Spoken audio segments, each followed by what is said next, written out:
Hello everyone, welcome to enjoy learning. আজকে আমরা দেখব কিভাবে একটা অক্টাল সংখ্যাকে দশমিক সংখ্যায় রূপান্তর করতে পারি। ওকে, আমরা যে কোনো একটা অক্টাল সংখ্যা নিই, যেমন 3 6 লেখা সুন্দর করে লিখি 36.24। ওকে, এটা একটা কি অক্টাল সংখ্যা হইতে পারে। আমরা কীভাবে বুঝবো এটা অক্টাল সংখ্যা? এটার বেস দেখে। ওকে, আমরা যে কার কাছে যাব? দশমিক সংখ্যা পদ্ধতির কাছে যাব। তো 10।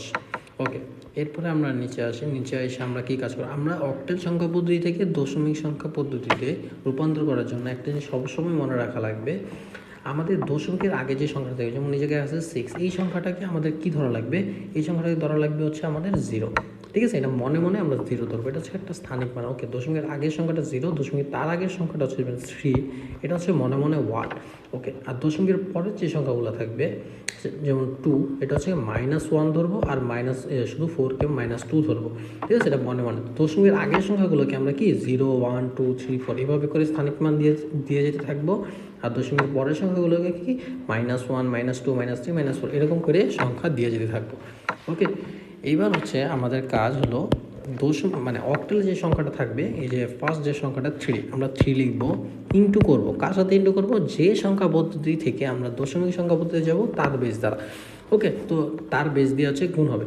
তো এখানে কি অক্টাল সংখ্যা পদ্ধতি থেকে যেতেছে, সো আমরা এই জায়গায় অক্টাল দিব, মানে 8। ওকে, এখন এই 8-এর উপরে একটা পাওয়ার হবে। এখন কি পাওয়ার হবে? আমরা যেটা মনে মনে ধরছিলাম সেইটা হচ্ছে এই 8-এর উপরে পাওয়ার। ওকে, প্লাস এরপরে আমরা কি পাইলাম? 6 ইন্টু 8 সেম। এরপর হচ্ছে কি হবে?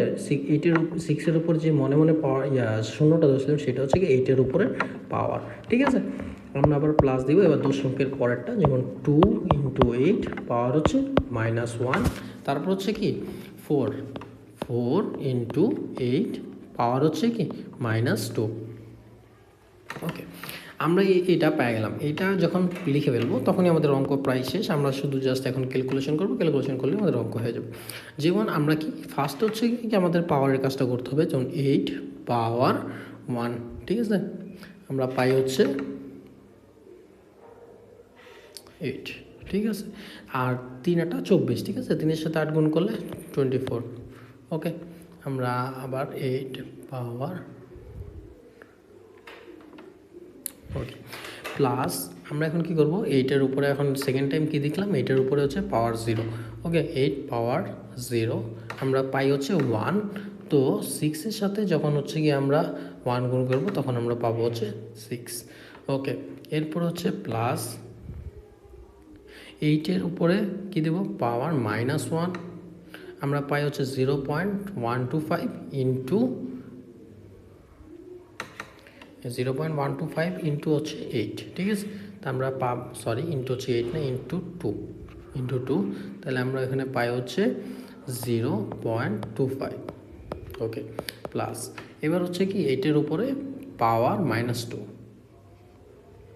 ওকে, এটা দিলে আমরা পাই হচ্ছে 0.015625। ঠিক আছে, এরকম একটা সংখ্যা পাই। সো এই সংখ্যার সাথে আমরা যখন আবার গুণ 4 দিব, গুণ 4 করলাম, গুণ 4 দিলে হচ্ছে আমাদের অ্যান্সার আসতে হচ্ছে 0.0625। তো 0.0625। ঠিক আছে, এখন আমাদের এই সংখ্যা কি পুরোটা যোগ করতে হবে। আমরা দেখি যোগ করে কত আসে।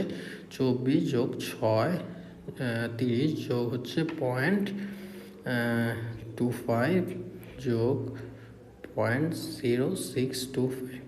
ওকে, আমরা পাই হচ্ছে 30.3125।